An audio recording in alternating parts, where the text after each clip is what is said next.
Magandang umaga po sa lahat. Para sa mga baguhan na magbuo ng piso Wi-Fi, ano bang magandang power supply na gagamitin para sa ating mga piso Wi-Fi? So para sa akin, ito po yung centralized na power supply. Yan. So yan po.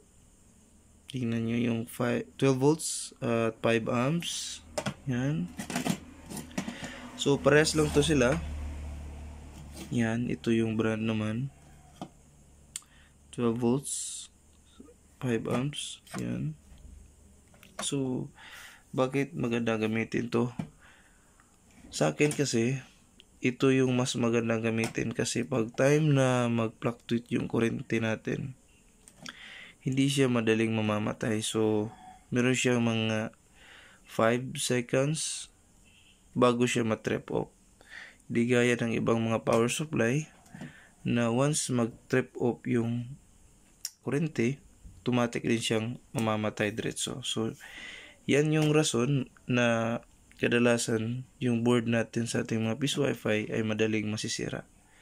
So, sa mga baguhan dyan, so, ito yung magandang gamitin na power supply. Okay? So, sana nakatulong tong video to. Maraming salamat.